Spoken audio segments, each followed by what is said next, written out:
Morjesta. Moro moro. Kaunis kesäinen keskiviikko ja päätettiin lähteä Caminolla käymään Riihimäellä turpakäräjillä, jotka pidetään Ullan Pakari-nimisellä kahviossa. Ja se on tosiaan tälleen keskellä viikkoa keskiviikkona. Ajellaan riksuun ja mä haastattelen tässä samalla Tatua vähän tästä Caminosta ja Cruising Nightin historiasta. Ja poiketaan yhdessä paikassa tässä matkalla. Totta.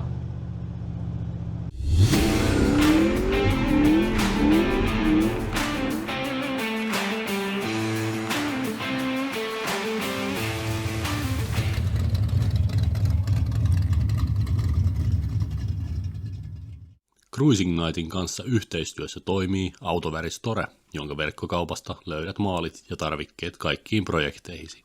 Käy katsomassa valikoima osoitteesta automaalikauppa.fi. Yhteistyössä myös V8 Only.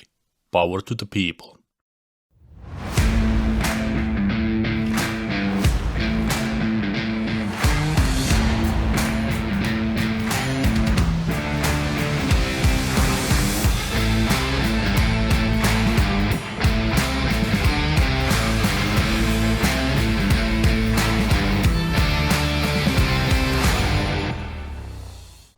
Kerrohan Tatu, mihin me oikein tultiin. Tää paikka on meille aikaisemmin jo vähän nostalginen. Joo, tosiaan kun me yhdistyksen kanssa järjestettiin sellainen kuminpolttotapahtuma ennen koronavuosia, niin me pidettiin se täällä Speedillä Kukonkoivussa. Nyt ollaan täällä Speedin pihalla. Juu, meikäläinenkin oli silloin DJ:nä tai seremoniamestarina siellä. Juu, kuuluttajana oli. Kyllä. Niin Tuomo antoi meille luvan tulla tänne vähän Caminoa rääkkäämään. Joo, kokeillaan, jos se jaksaisi sutasta vähän tossa. Juu.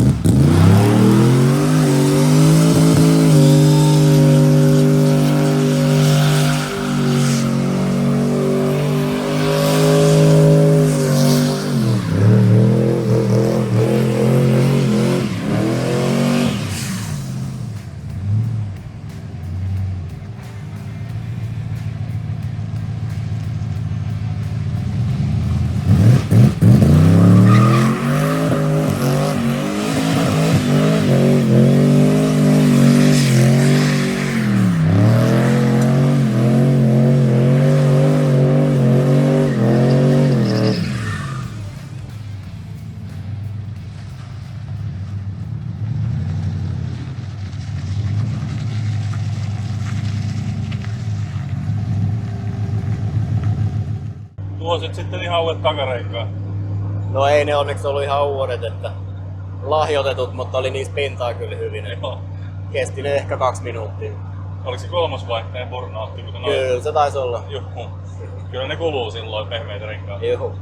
Mut kiitoksia Tuomolle Speedille, että päästiin sinne suljetulle alueelle sudittaa. Nyt lähdetään sinne kohti Riksua.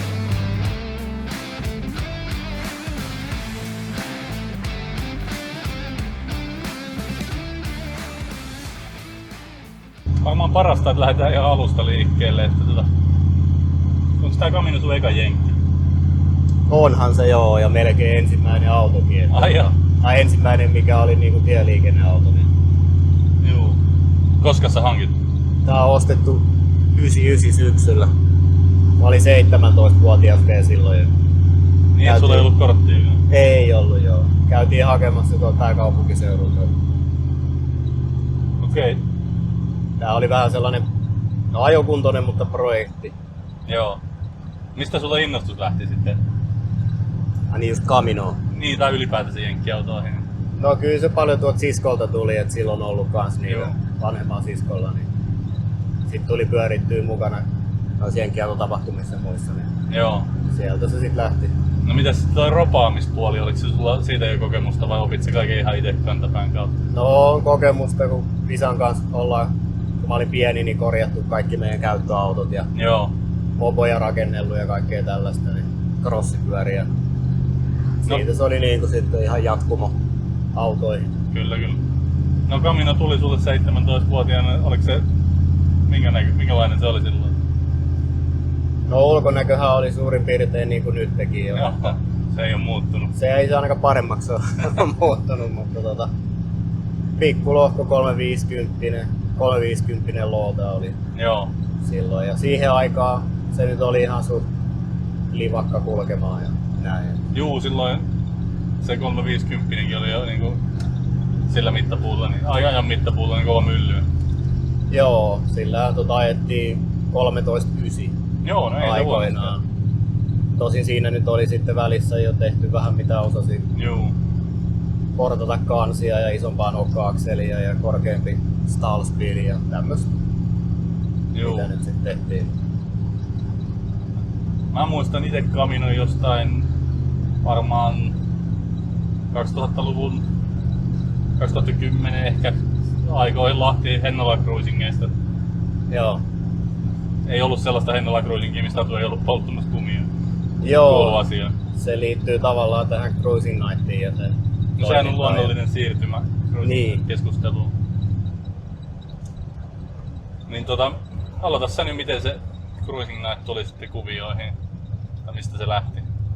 No se lähti oikeastaan siitä, että kun mentiin Lahti Cruisingiin joskus silloin just 90-luvun lopulla ja 2000-luvun alussa, kun ei siellä ollut niinku autoja oikein yhtään. Ja sitten me käytiin tuolla Helsingin Cruisingissa jäähallilla ja siellä oli kova meininki ja mietittiin, että kyllähän täytyy Lahteenkin saada Joo. vastaavaa ja sitten ruvettiin tosiaan siellä käymään ja vähän kumia lämmittää ja kuvattiin autoja sinne nettisivuille ja siitä se sitten lähti ja kyllä se Lahti Cruising piristyi hirveästi siitä. Kyllä joo, ihan ehdottomasti. No ketäs siinä oli sitten mukana sun lisäksi? Niin Cruising Nightissa. Niin, Cruising Nightissa.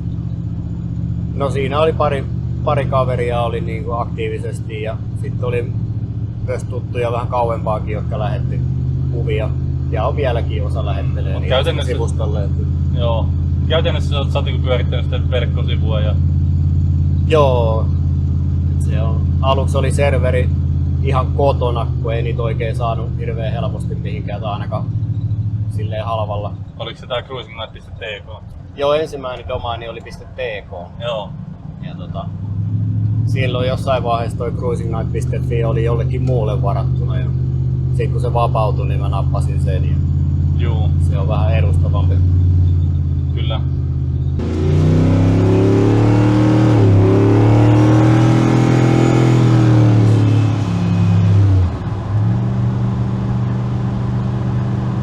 No niin, palataan tähän autoon vielä, niin tää nykyinen setuppi, niin kerro pikkusen siitä ja koska se tuli. Joo, tää 2019-2020 väliin niin tein. Tähän tuli nyt se niin sanottu lässykkä sitten. Eli 5,3 litrainen LM7. Ja sit 2 turboa on tossa lavalla jemmassa vielä. Joo. Halusin vähän erikoisemman tehdä, en laittanut konehuoneeseen niitä turboja, vaan ne on niin sanotusti remote-turbona tossa takana. Niin, siinähän ei olisi varmaan mitään ollut, että ne ei olisi mahtunut konehuoneeseen. Joo, itse asiassa mä olin jo pakosarjat tehnyt melkein valmiiksi silleen, että ne on tossa etupulmissa. Että mä mietin, että en mä halua niitä kuitenkaan sinne. Ja Joo. sitten mä vedin putket tohon taakse ja Juu. sitten ne löysi paikkansa. Se on hauska, kun ne kuuluu tossa selän takana. Joo, suhahtaa kivasti. Joo. Ja mikäs vaihteista sulla on sieltä takana? Siellä on 400 luota. Se on jo ollut aikaisemminkin sulla. Se tuli nyt sitten samalla kun vaihtui toi moottori. Niin Joo. siellä on vähän laitettu vahvistusta, mutta ei mitään ihmeellistä Joo. tehty. No se ihan jees kestänyt vielä. Niin. Joo. No mites taka-akselia? No se on 10 pultti edelleen, että sieltä on vähän maitohammasrattaitakin löytynyt välillä. Että Joo, se on ollut kovilla. joo, siihen pitäisi varmaan se Fordin situumainen tai joku muu vastaava sitten kehitellä. Joo. No onks mitään muita tulevaisuuden suunnitelmia? No turbiinin päivitys myös, että se rupee olemaan vähän rajoilla toi BTM kesto. Joo. Ja se on aika vanha, että se oli siinä vanhassa kompossakin käytössä. Kyllä. Mutta onko tää muuten missään vaiheessa sulla seisonut niin pitempiä aikoja? Tää on ollut yhden kesän aikaisemmin puoliksi pois ajosta sillä vanhalla tekniikalla, kun meni nokka-akseli pilalle. Ja sit se oli vuoden pois ajosta, kun mä tätä tekniikkaa teen. No siinä kaikki. Siinä on muuten ollut aina. Se on aika hyviä hatunnoston arvoinen suoraan. Joo, aina pitää ajaa. Joo, se pysyy se motivaatio niihin paljon paremmin, kun niitä pääsee ajelemaan. Kyllä. Ja olihan toi aika iso homma, kun koko tekniikan vaihtaa ja tekee kaikki. Ja sit opiskelee vielä tuon moottorin säätöhommelit ja muut. No mites tää sisusta? Sekin on aika monta varioita käynyt läpi ja nyt siellä on sulla toi tabletti. Joo, mähän tykkäisin, että tässä olisi se alkuperäinen koelauta, mutta joku oli vaihtanut tähän 80-luvun Camaron koelaudan ennen kuin mä tän auton sain itselleni. Ja kaikki johtohommat oli tehty tosi huonosti, että se oli tyyli maalariteipillä liitetty sitten noin johdot toisiinsa. Klassinen. Joo. Ja nyt viime talvena sitten niin mä poistin tosta sen Camaron oman mittariston ja 3D-tulostin tabletille sitten paikan tohon ja muutamia merkkivaloja siinä on. Toi tabletti on sitten OBD pokkulalla kiinni tuossa moottoriohjauksessa, niin sieltä näkee kaikkia tietoja. Joo. Mitä kaikkea sulla siellä näkyy? No tässä on siis nämä kaikki perus niin kuin kaasuasennot ja vahtopaineet ja seokset ja moottorin lämpötilat ja muut. Sitten vähän kikkailemalla sain tähän vielä bensan paineen laitettua ja öljypaineen, koska tää ei alun alkaen tue moottorin öljypainetta, toi moottorin ohjaus ei sitä tiedä, niin nyt ne näkyy siellä kaikki. Ja sit sulla on vielä lisäksi siinä sitten nämä mekaaniset. Siinä on jo vähän pakopainemmittari ja ahtopaine ja pakolämpömittarit ja seosmittari. Sä mainittit, että toi ulkukuori on aina ollut tän näköinen tai enemmän tai vähemmän tän näköinen, niin onko se suunniteltu, että sä pidät sen tällaisena vai? Kyllä mä haluaisin sen sillä lailla laittaa siistiksi, kun tää on joskus hiekkapuhallettu ennen mua ja laitettu hirveät määrät kittiä sinne sun tänne, että aina kun jostain tippuu kittiä, niin saa hitsata alle peltiä, että se on niinku hommais kokonaan uudet noi takakyljet ja vaihtais ne ja ihan sellainen perussiisti, ei todellakaan tarvi olla mikään kiiltävä ja hieno. Joo. Otetaan joku talvi tossa työn alle. Joo, voitais ottaa kyllä. Hommaa vaan kaikki peltiosat valmiiksi ja tekee sit kerralla, niin ei jää niitä vuosia välistä ajamatta. Mut jotenkin mä en kiiltävän mustana sitä osaa kuvitella. Ei missään ajassa.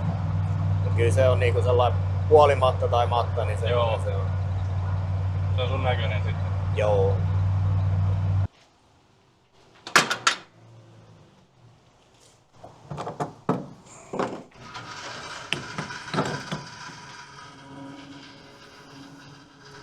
Mitäs kun nuo turbot on tuolla lavalla, niin mihin se käytännössä vaikuttaa?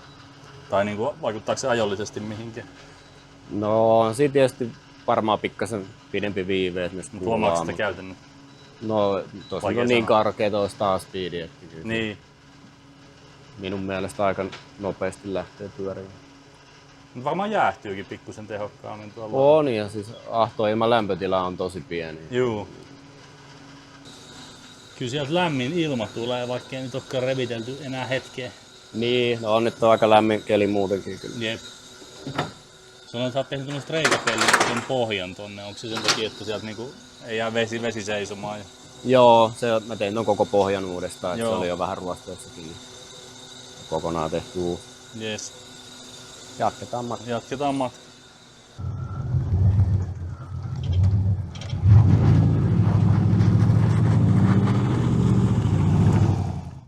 No niin, nyt oltais täällä pakarilla, niin lähdetäänkö kattoo mitä kaikkea täältä löytyy. Katsotaan, onko riihimäkeläiset juttutuuleen. Toivotaan näin.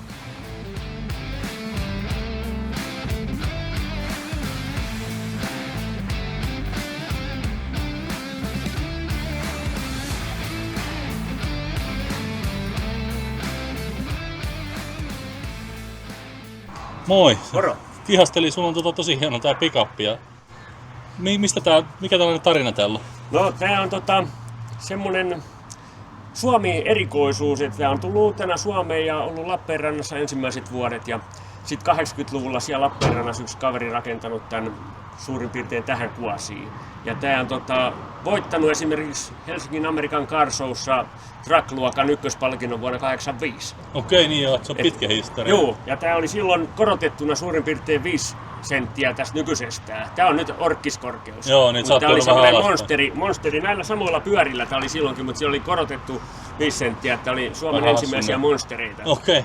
Että sitten tosiaan tämä kiersi ympäri Suomea näyttelyissä silloin 80-luvulla ja sitten on seissyt nyt pitkään, parikymmentä vuotta ollut edellisestä katsastuksesta. Mä laitoin sen nyt niin kuin kuntoon sillä lailla, että sillä pääsee taas tien päälle ja nyt sitten pitkästä aikaa taas vähän. No just olin kysymässä, että kauas tää sulla on ollut. Ja... No ei tää ollut mulla kuin vähän tämmönen pari vuotta, että mä oon sitä niin kuin laittanut kuntoon, että mä sain sen nyt tänä kesänä sitten ajokuntoon. Joo. Onko sulla tietoa, minkälaisessa työkäytössä tää on ollut sitten?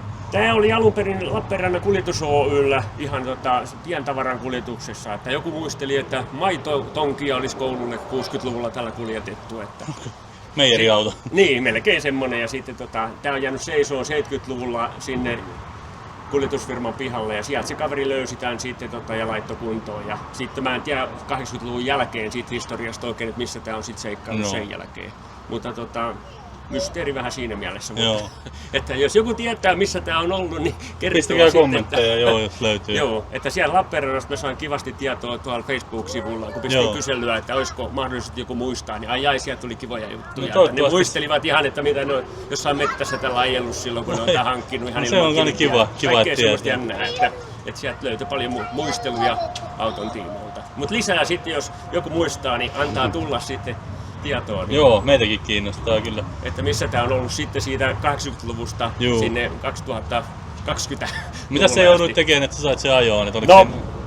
Jos vilkaisee tonne alle, niin käytännössä kaikki tuolta. Ja jarrut, kaikki pääsylinteristä putket, letkut, kaikki uusiksi, ja jarrukengät, sylinterit, kaikki iskuvaimentimet, pakoputket, kaikki. Joo, 20 vuotta on pitkä aika. Se on pitkä aika ja sitten konettakin kun rupesi laittaa kuntoon, niin pikkuhiljaa kun sen sai niin pyörimään noin käsin, niin sitten se, että rupesi katsoa, että tuleeko bensaa. No tuli ensin bensapumpulle, no se laski kalvot läpi, bensapumppu uusiksi, no seuraavaksi kaasarin lästi, no tuli, sieltä tuli taas kalvoista läpi, kaikki sitten taas joutui aina ostamaan uutta ja uutta. Joo, sellainen se vähän lumipalloefekti. No näinhän se on, ja siis kun rupesi starttailemaan, niin no startit hajosi ja kaikki siinä sitten, ja solenoidit, kaikki sitten piti pikkuhiljaa vaihtaa kuitenkin sitten, että sai sen Joo. Mä en sua enempää häiritse, mä kysyn vielä mikä tekniikka siellä tässä on V8 292 Y-blokki. Onko se ihan alkuperäinen? Joo. Ja sitten tässä on noin Dana 44 etuperä ja Dana 60 takaperä. Joo, ja 24 Dana, sitten on jakolaatikko välissä vielä. Että. Ja 4 vaihdetta lattiakeppi, että ei ole sillä lailla kuin pienemmissä näissä on toi rattivaihe. Eikä varmaan ole tehostimia hirveästi. Ei mitään, no muuta kuin se, että väännät vaan pirusti siitä, että kierroksia on ratissa riittävästi. Se on miesten auto. Selvä, hei kiitos. No, olkaa hyvä. Haluaisin muistuttaa, että nämä lippikset on meidän verkkokaupassa 25 € kappale. Joten pistäkää tilausta sisään, niin saadaan Tatulle uudet takarenkaat.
Morjesta. Morjes.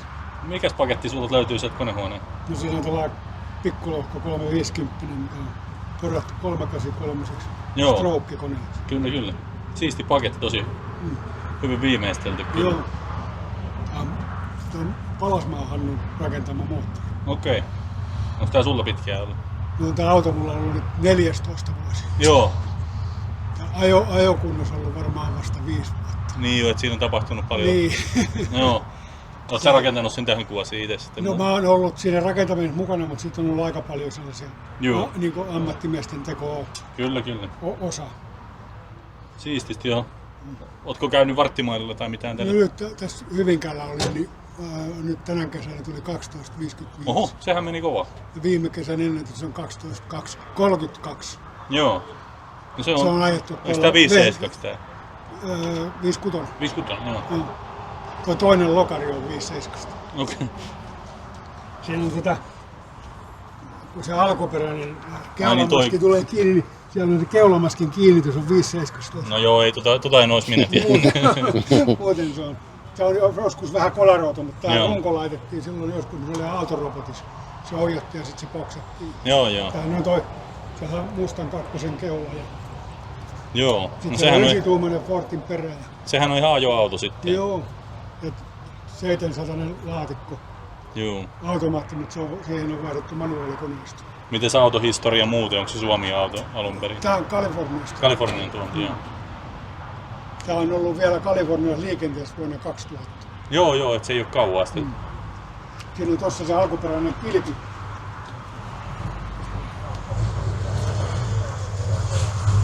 Tuossa nyt on maksettu tuo tiemaksat niin vuonna 2000. Joo. Se on tänne alkuperäinen kilpi. Sitten tänne on rakennettu niin, että täällä on tankki ja Siellä on tankit. Ja akku ja sinnehän ne menee kivasti. no. Ja toihan nyt on muutettu kokonaan toi Joo. ohjaamossa on Audin penkit ja No Audi-penkit. Me äsken mietittiin, Joo. että mistä hän on näyttää aika mukavilta. no, sähkötoimineet, ne toimii, Joo. että ne sähköt ja mittaristot on laitettu. Ja Sun täytyy käydä vilkaiseen mun kuvaajan kaminoa. mä katsoin jo sitä. Joo, huomasit Siinä on vähän sama tyyli. Huomasit sä turbot siellä lavalla? Joo. Ei mitään, hei kiitos haastattelusta, hieno peli.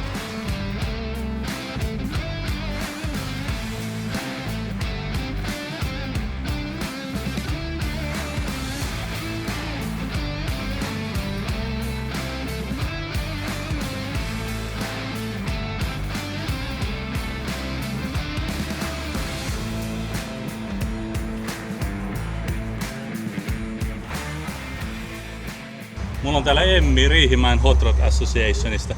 Moi. Moikka. Ja heti aluksi me tehdään selväksi, että tämä ei ole RHRA:n järjestämä tapahtuma, eikö näin? Joo, kyllä. Et ollaan vahvasti läsnä ja tukena täällä paikallisissa tapahtumissa, mutta ei ole järjestäjä. Joo. Onko tämä joskus ollut? Ei, en usko. Okei. Tämä on muodostunut vähän silleen spontaanisti aikaa sitten, että Niin. on käynyt harrastajat kokoontumaan ja sitten tietysti paikalliset yhdistykset yrittää olla parhaansa mukaan tukena. Juu. Sä oot ollut mitä puheenjohtajana? Sä oot? Joo, mä oon nyt ollut, olisiko mulla 3. vai 4. vuosi menossa RHR puheenjohtajana. Kauan sä oot ollut jäsenen? Ehkä 6-7 vuotta. Joo. Järjestättekö te mitään tapahtumia? Tai minkälaista toimintaa teillä on nykyään? No siis aika pitkälti nyt on ollut tämmöistä hiljaiseloa, että ollaan oltu mukana tuolla Mommilan kyläpuodin tapahtumissa, Okei, se on, että joo. syksyllä on Vintaakin-markkinoilla meillä taas oma tämmöinen piste ja aiempina vuosina on ollut naisten iltaa, paikallisessa vappukruisingissa, Riihimäen vappukruising on aika iso, niin siinä ollaan vahvasti läsnä. Ja No, tää on meillekin täysin tunnematon tapahtuma, tää vappukruising. okei, Toisaalta meillä on Lahdessa oma vappukruisinkin myös. niin, te olette ollut työllistettyinä siellä. No joo, ei mekään enää järjestetä mitään tapahtumia, muuta kuin näitä YouTube-hommia tehdään. Joo. Paljonko teillä on jäseniä suunnilleen? Mitähän mä valehtelisin sulle? Varmaan jotain 50 korvilla tällä hetkellä. Suurin osa on semmosia passiivisia, niitä vanhoja jäseniä 80-luvulta asti. Että Niin täällä on niin pitkät historiaa jo. joo, 80-luvulla on perustettu ja välissä on yhdistys ollut 10 vuotta tauolla. Ja sitten kun aktivoiduttiin, niin osalla on tietysti jo ikää ja vähän into laantunut, mutta ovat sitkeästi kannattamassa. No varmaan nuoria jäseniä saisi olla enemmän. Mielellään, että kannattaa liittyä. Mutta kiva tietää, että eihän Lahdessa taida enää olla mitään tällaista. Mä en tiedä, onko LHR enää voimissa. Niin, ei kyllä tiedä, että olisi. Kommentoikaa alle, jos tiedätte, että Lahdessa on joku vastaava, mutta mun tietääkseni ei ole. Että hienoa, että tällainen on hengissä. No, missä Emmi sun auto? Mun auto on vielä valitettavasti telakalla. Mä oon kerännyt niin paljon vikoja, ettei kukaan edes uskoisi. Ai, ja joskus ne täytyy aina tulla, että ei voi vaan ajaa. On se leimalle menossa jo, että tässä ollaan voiton puolella. Okei. No, toivottavasti pääset vielä kesällä ajelemaan, se on tosi tärkeää että motivaation kannalta. Joo, näinpä. Ei mitään, kiitos Emmi haastattelusta. Kiitos paljon. Sellaiset oli Riihimäen turpakäräjät. Alkaa olla meillä pikkuhiljaa aika lähteä Hollolaa kohti. Joo, aika hyvin oli porukkaa, varmaan tää sää auttoi siihen. Tosi hyvin, että ottaa huomioon keskiviikko, niin miellyttävää. Jees, ei muuta kuin kanavatilaukseen ja seuraavaan videoon.